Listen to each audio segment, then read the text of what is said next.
Dunia sebelum satelit, awal perlombaan menuju luar angkasa 5. Selama ribuan tahun, langit malam selalu menjadi misteri terbesar bagi umat manusia.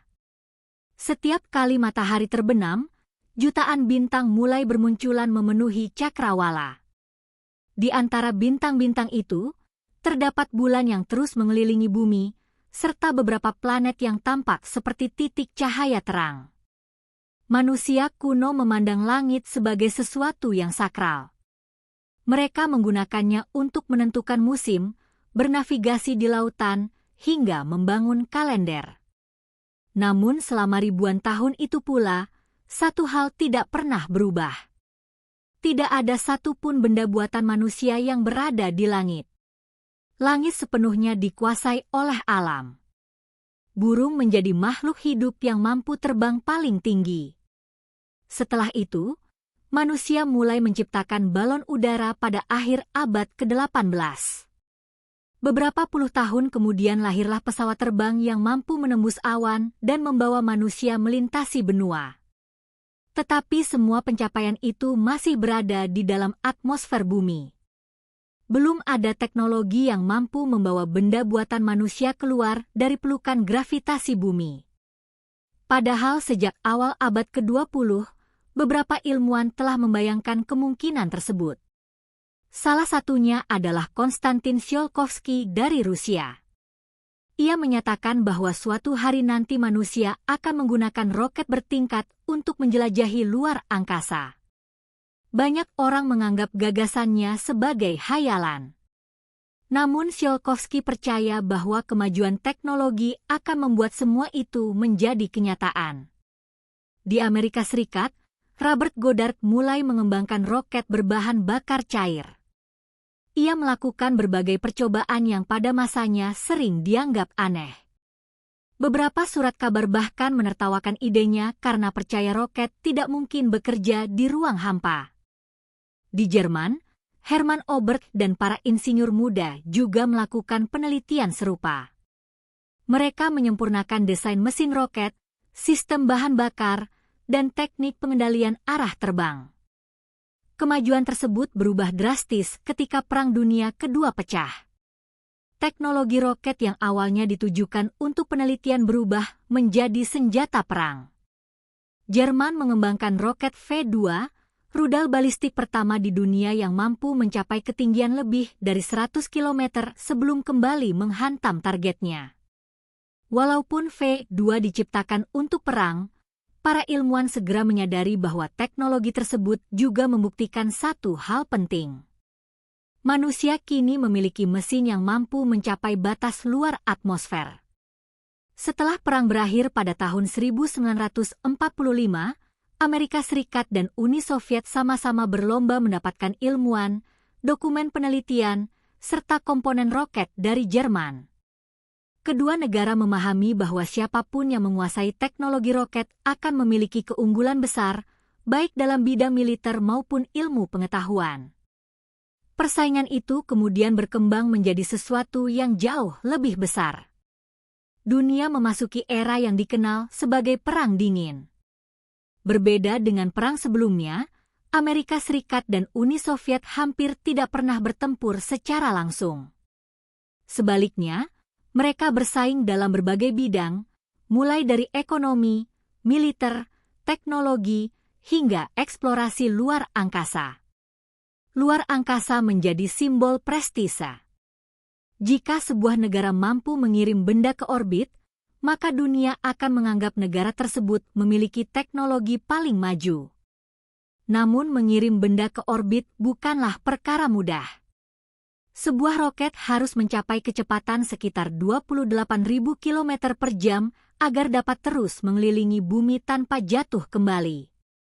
Kecepatan itu jauh melampaui kemampuan pesawat manapun pada masa tersebut. Selain kecepatan, para ilmuwan juga harus mengatasi berbagai tantangan lain. Mereka harus menciptakan sistem navigasi yang sangat akurat. Mereka harus memastikan mesin roket mampu bekerja selama beberapa menit tanpa mengalami kegagalan. Mereka harus mengembangkan material yang cukup ringan agar roket dapat membawa muatan ke luar angkasa. Dan yang tidak kalah penting, mereka harus membuat perangkat elektronik yang tetap dapat bekerja dalam kondisi ekstrim. Pada awal tahun 1950-an, baik Amerika Serikat maupun Uni Soviet mulai melakukan serangkaian uji coba roket. Sebagian berhasil. Sebagian lainnya berakhir dengan ledakan besar beberapa detik setelah peluncuran. Setiap kegagalan dipelajari. Setiap kesalahan diperbaiki. Sedikit demi sedikit, teknologi roket berkembang semakin pesat. Namun dunia belum mengetahui bahwa sebuah peristiwa besar sedang dipersiapkan. Sebuah benda kecil seukuran bola pantai akan segera mengubah sejarah umat manusia. Benda itu tidak membawa senjata, tidak membawa manusia, tidak membawa kamera canggih. Namun keberhasilannya akan membuat seluruh dunia terkejut. Benda itu adalah satelit pertama yang akan mengawali perlombaan antariksa terbesar sepanjang sejarah. Dan ketika satelit itu akhirnya berhasil mengorbit bumi, dunia tidak akan pernah sama lagi. Sputnik 1, satelit kecil yang menggemparkan dunia 4. Memasuki pertengahan dekade 1950-an, perlombaan teknologi antara Amerika Serikat dan Uni Soviet semakin memanas. Kedua negara sama-sama ingin membuktikan bahwa sistem yang mereka anut mampu menghasilkan kemajuan ilmu pengetahuan yang paling hebat di dunia. Namun di balik semua persaingan itu, hanya sedikit orang yang mengetahui bahwa para ilmuwan Soviet sedang mengerjakan sebuah proyek yang sangat rahasia. Proyek tersebut diberi prioritas tinggi oleh pemerintah Uni Soviet. Tujuannya sederhana: mengirim satelit buatan manusia pertama ke orbit bumi. Jika berhasil, dunia akan menyaksikan sebuah pencapaian yang belum pernah terjadi sebelumnya. Selama berbulan-bulan, para insinyur bekerja tanpa mengenal waktu. Mereka merancang sebuah satelit yang tidak terlalu besar, tetapi cukup kuat untuk bertahan dalam perjalanan menuju orbit. Satelit itu berbentuk bola sempurna dengan diameter sekitar 58 cm. Bobotnya sekitar 83 kg. Di bagian luarnya terdapat 4 antena panjang yang menjulur ke belakang. Dilihat dari standar teknologi modern, bentuknya terlihat sangat sederhana. Tidak ada kamera. Tidak ada panel surya. Tidak ada komputer canggih. Namun kesederhanaan itulah yang menjadi kekuatannya. Semakin sedikit komponen, semakin kecil kemungkinan terjadi kegagalan. Di dalam Sputnik 1 terdapat pemancar radio, baterai, sensor suhu, dan sensor tekanan. Perangkat ini akan mengirimkan sinyal radio sederhana ke bumi. Suaranya hanya berupa bunyi pendek yang berulang. Bip, bip, bip. Tetapi bunyi sederhana itulah yang nantinya membuat dunia terdiam. Agar Sputnik dapat mencapai orbit, Uni Soviet membutuhkan roket yang sangat kuat. Pilihan mereka jatuh pada roket R-7 Semyorka. Awalnya, R-7 dirancang sebagai rudal balistik antar benua. Namun para ilmuwan melihat bahwa tenaga roket tersebut cukup besar untuk membawa satelit ke luar angkasa.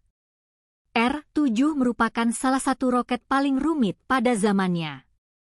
Ia menggunakan beberapa booster yang menyala secara bersamaan ketika lepas landas. Sistem ini menghasilkan dorongan yang luar biasa besar. Namun konsekuensinya, proses peluncuran menjadi jauh lebih kompleks. Setiap mesin harus menyala pada waktu yang tepat. Setiap tangki bahan bakar harus bekerja sempurna.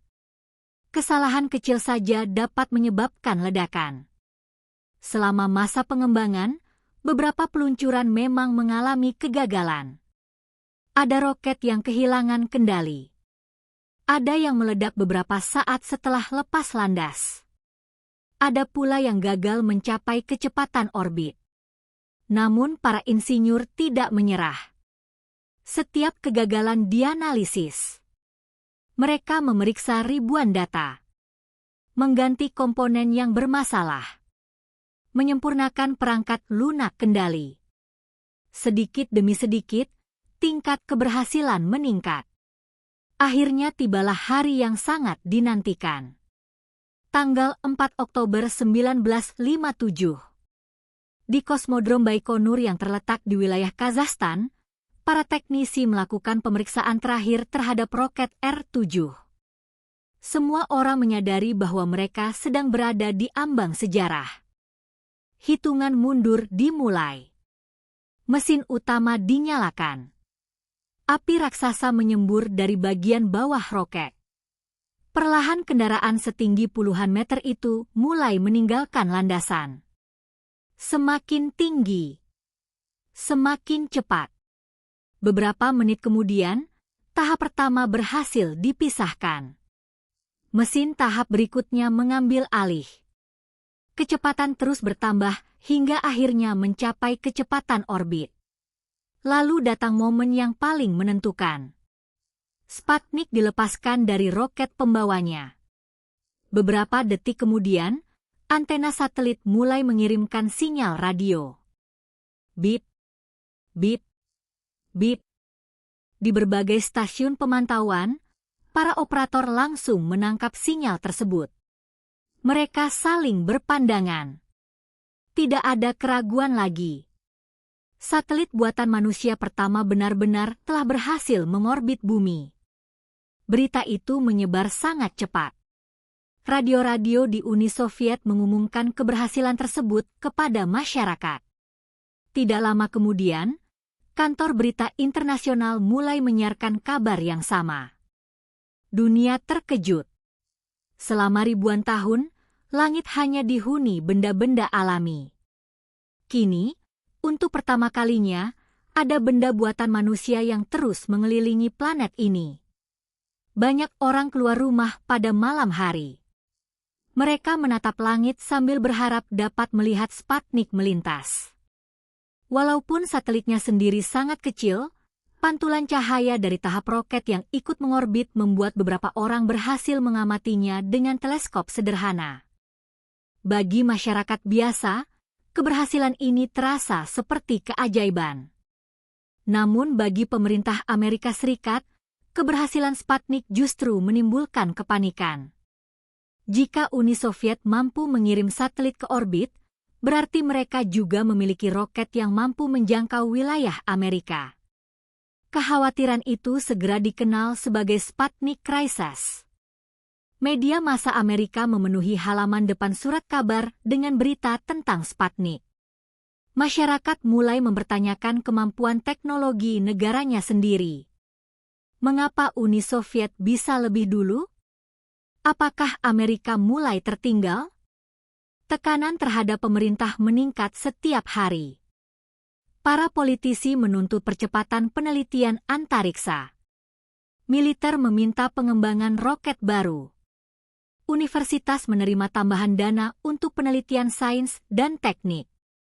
Dalam waktu singkat, keberhasilan sebuah satelit kecil berhasil mengubah kebijakan sebuah negara adidaya.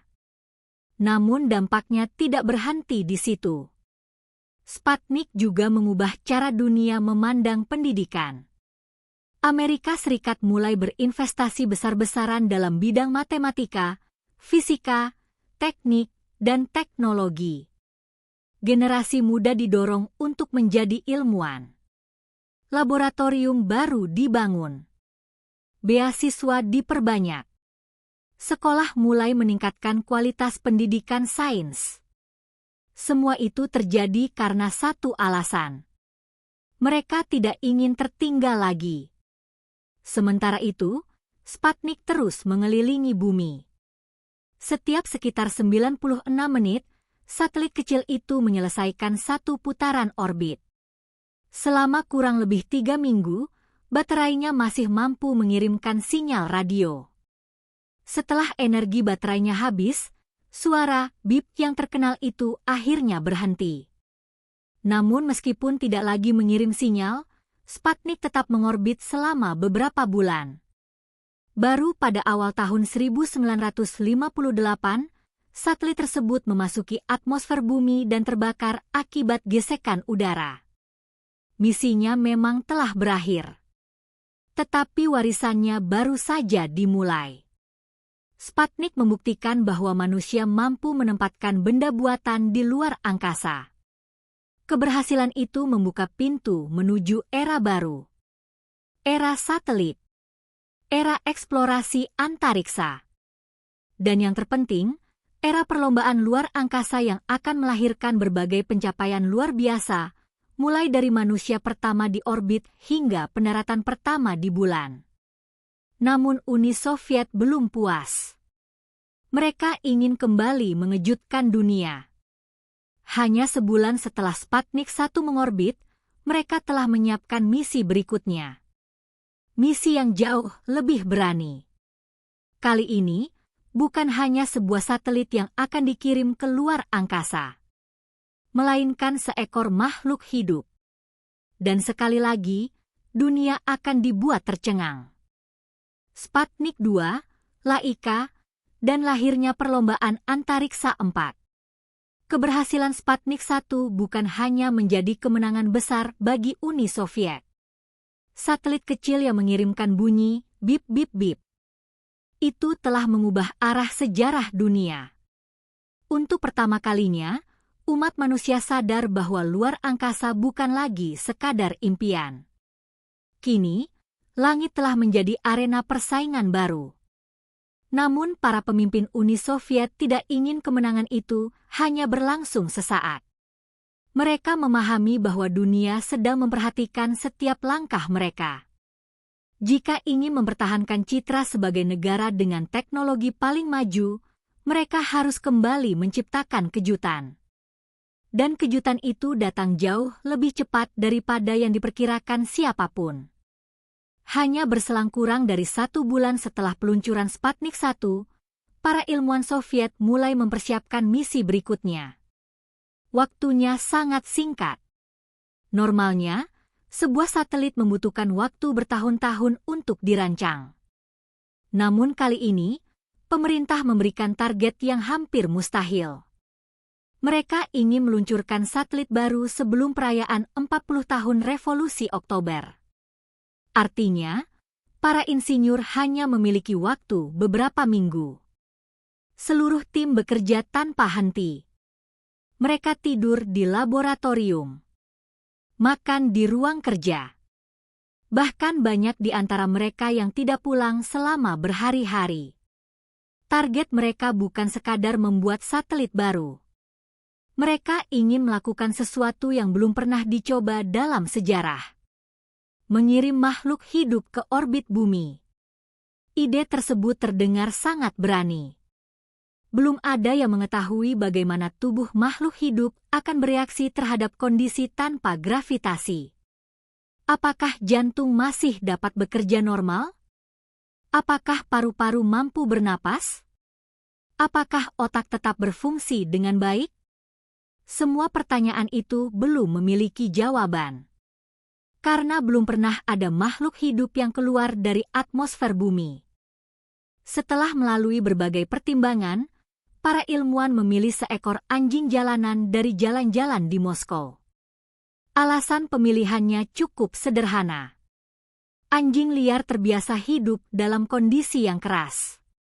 Mereka dianggap lebih tahan terhadap tekanan dibandingkan hewan peliharaan. Anjing itu diberi nama Laika.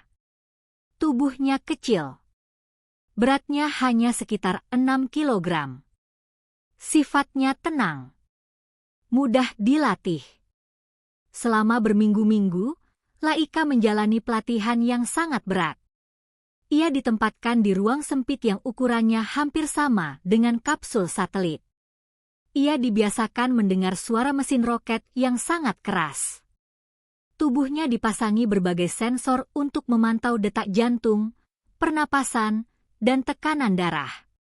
Semua data tersebut akan dikirim kembali ke bumi selama penerbangan. Sementara itu, para insinyur menyelesaikan pembangunan Sputnik 2. Berbeda dengan Sputnik 1 yang hanya membawa pemancar radio, Sputnik 2 jauh lebih besar. Di dalamnya terdapat sistem pendukung kehidupan, persediaan makanan, tangki oksigen, kipas pendingin, sensor medis, dan ruang kecil tempat Laika berada. Namun ada satu kenyataan pahit yang disembunyikan dari dunia. Sputnik 2 tidak dirancang untuk kembali ke bumi. Teknologi pendaratan yang aman masih belum tersedia. Artinya, sejak awal para ilmuwan mengetahui bahwa Laika tidak akan pernah pulang. Pada tanggal 3 November 1957, Sputnik 2 diluncurkan. Roket R-7 kembali bekerja dengan sempurna. Beberapa menit kemudian, satelit berhasil mencapai orbit.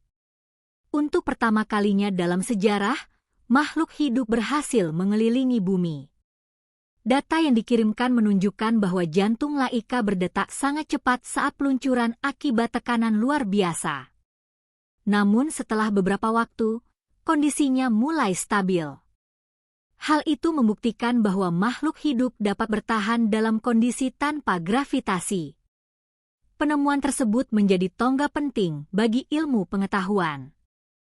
Sayangnya, sistem pendingin di dalam kapsul mengalami gangguan. Suhu terus meningkat. Beberapa jam setelah peluncuran, Laika akhirnya mati akibat panas yang berlebihan dan stres. Selama bertahun-tahun, pemerintah Uni Soviet menyatakan bahwa Laika meninggal beberapa hari kemudian. Namun puluhan tahun setelahnya, dokumen resmi mengungkapkan bahwa ia wafat jauh lebih cepat daripada yang selama ini dipercaya masyarakat. Kisah Laika mengundang berbagai reaksi. Sebagian orang memuji keberanian para ilmuwan. Sebagian lainnya mengkritik penggunaan hewan dalam eksperimen luar angkasa. Terlepas dari kontroversinya, misi tersebut memberikan data yang sangat penting.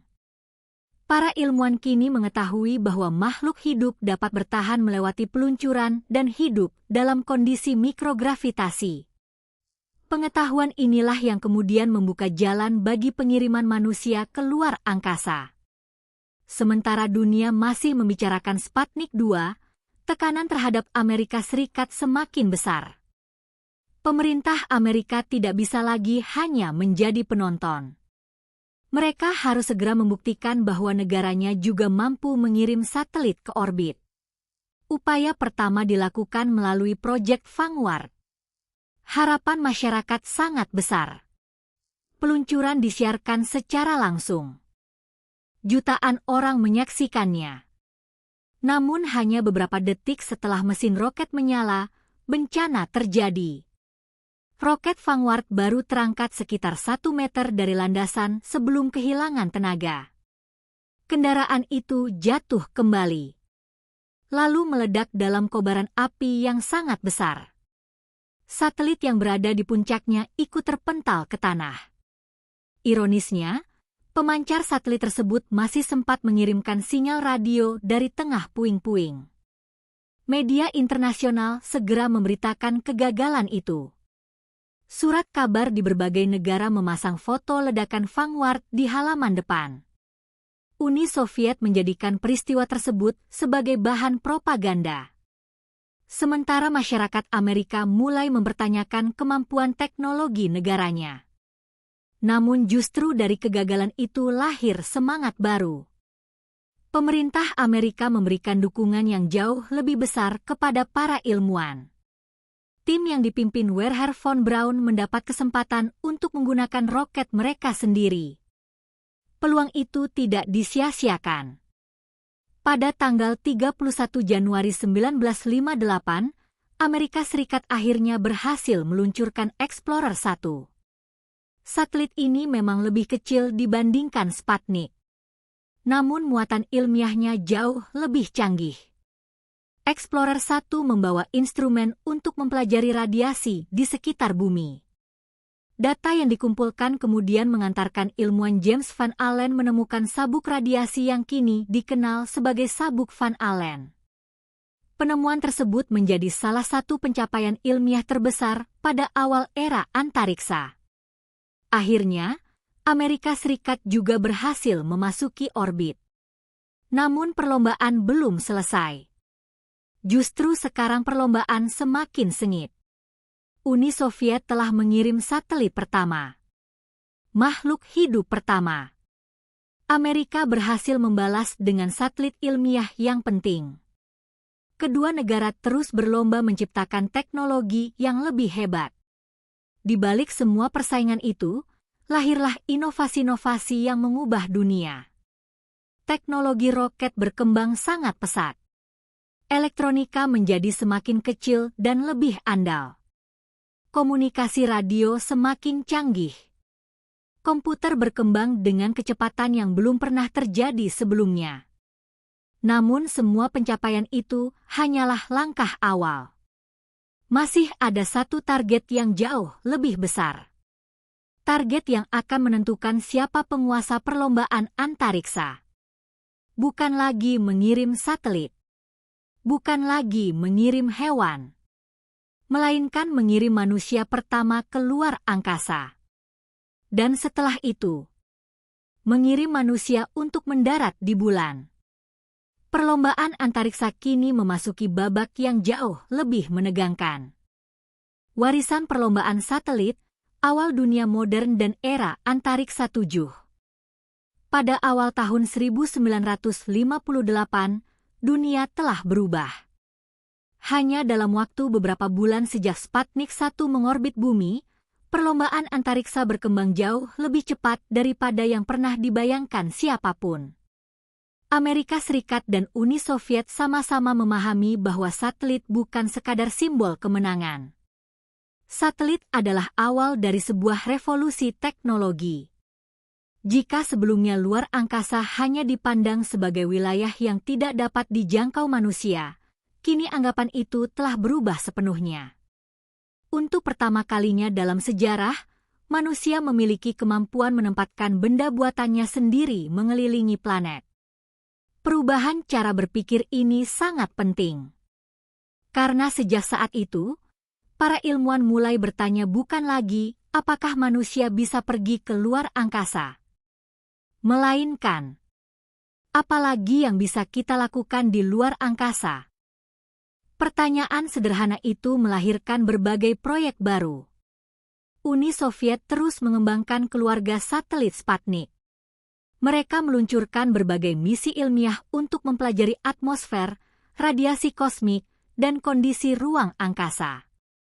Di sisi lain, Amerika Serikat mempercepat penelitian melalui berbagai program satelit eksperimental.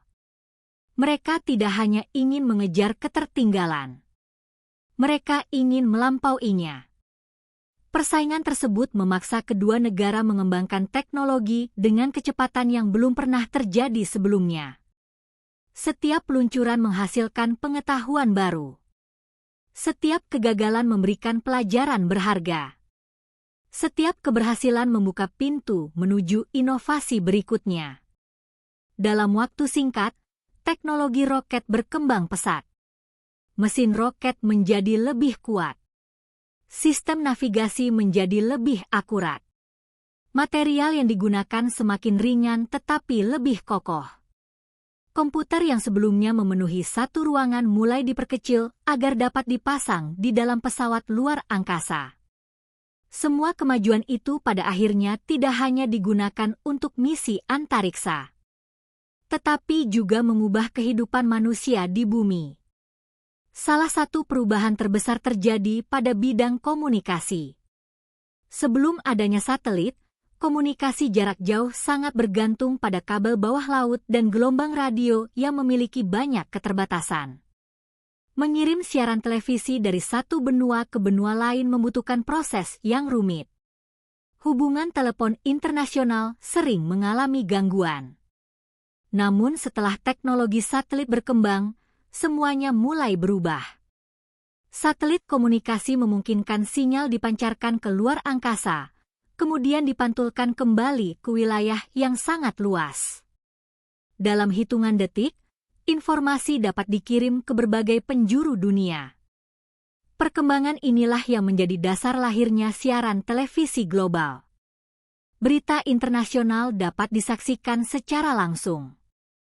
Pertandingan olahraga dapat ditonton jutaan orang dari berbagai negara pada waktu yang sama. Komunikasi antar benua menjadi jauh lebih cepat dibandingkan sebelumnya.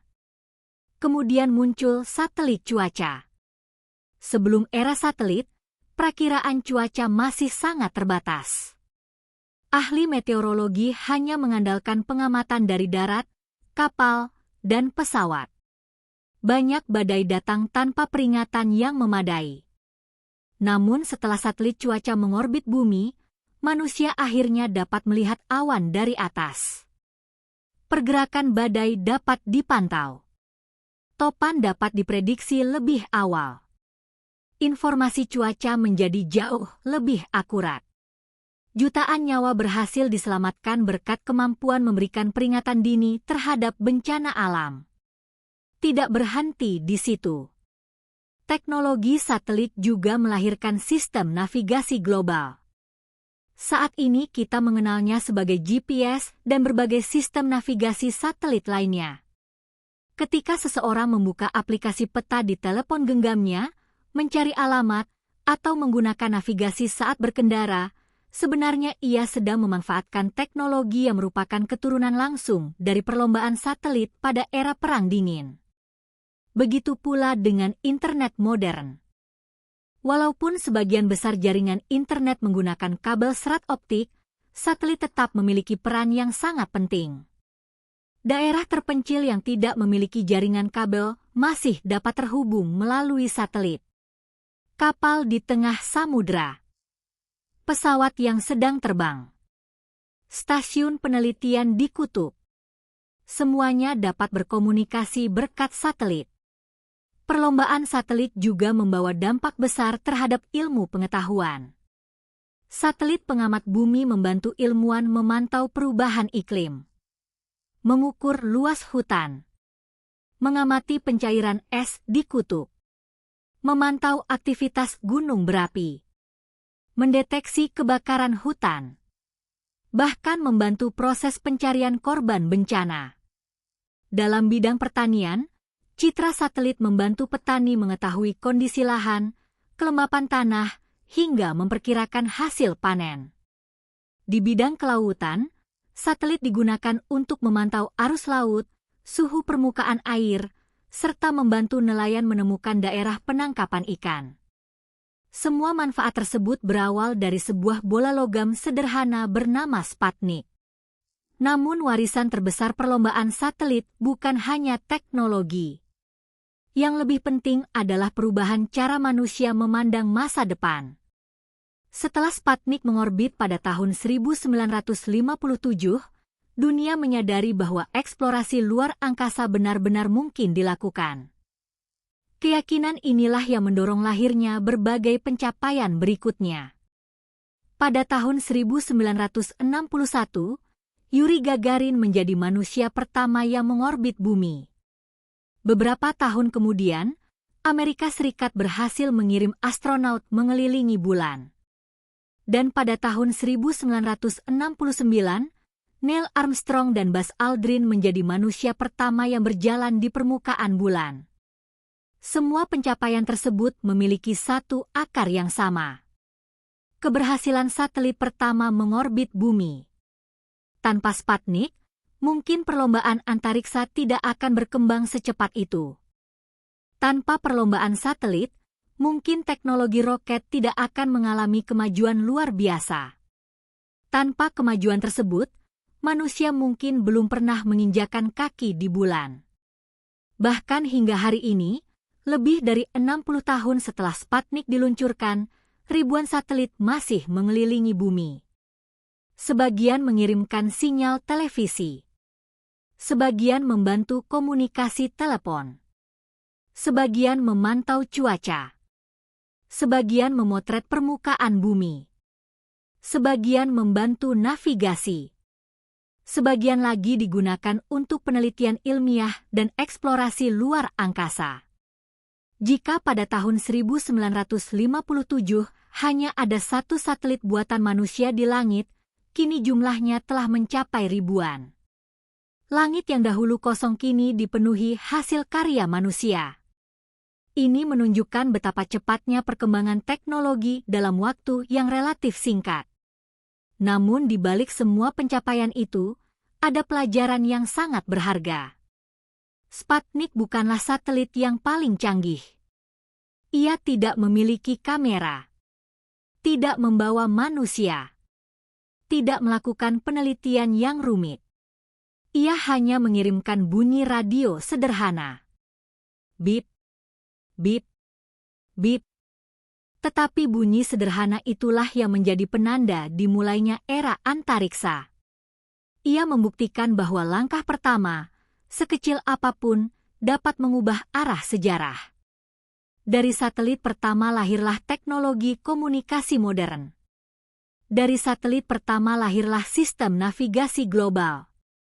Dari satelit pertama lahirlah eksplorasi bulan. Dan dari satelit pertama pula, manusia mulai bermimpi untuk menjelajahi Mars, asteroid, bahkan dunia-dunia yang lebih jauh.